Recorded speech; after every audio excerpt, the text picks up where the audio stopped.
1 Kings 19.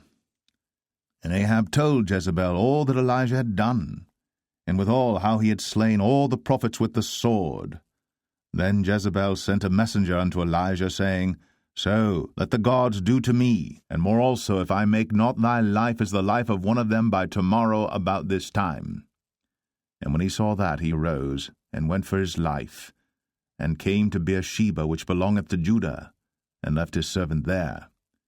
But he himself went a day's journey into the wilderness, and came and sat down under a juniper tree. And he requested for himself that he might die, and said, It is enough. Now, O Lord, take away my life, for I am not better than my fathers.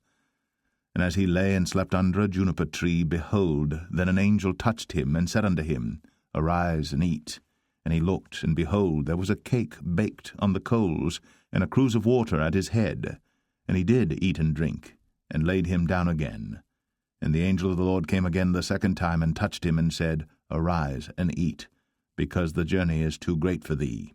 And he arose and did eat and drink, and went in the strength of that meat 40 days, and 40 nights, unto Horeb the mount of God.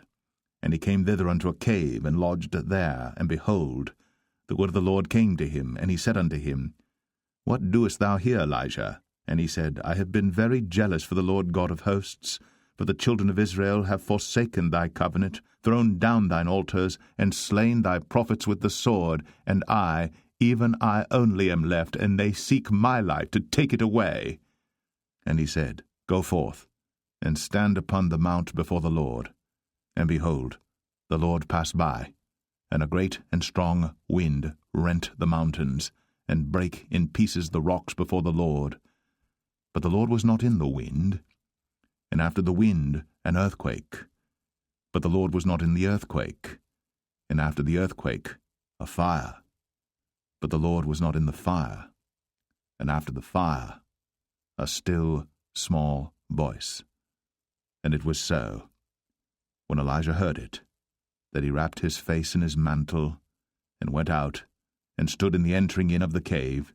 And behold, there came a voice unto him, and said, What doest thou here, Elijah? And he said, I have been very jealous for the Lord God of hosts, because the children of Israel have forsaken thy covenant, thrown down thine altars, and slain thy prophets with the sword, and I, even I only, am left.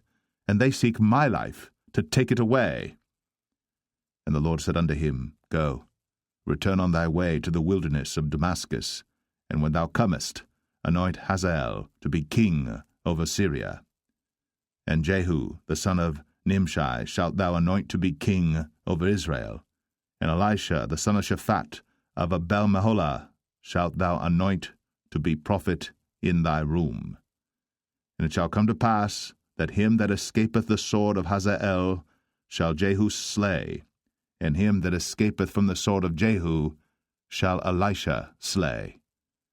Yet I have left me 7,000 in Israel, all the knees which have not bowed unto Baal, and every mouth which hath not kissed him. So he departed thence, and found Elisha the son of Shaphat, who was ploughing with 12 yoke of oxen before him, and he with the 12th. And Elijah passed by him, and cast his mantle upon him. And he left the oxen, and ran after Elijah, and said, Let me, I pray thee, kiss my father and my mother, and then I will follow thee. And he said unto him, Go back again, for what have I done to thee? And he returned back from him, and took a yoke of oxen, and slew them, and boiled their flesh with the instruments of the oxen, and gave unto the people, and they did eat. Then he arose, and went after Elijah, and ministered unto him.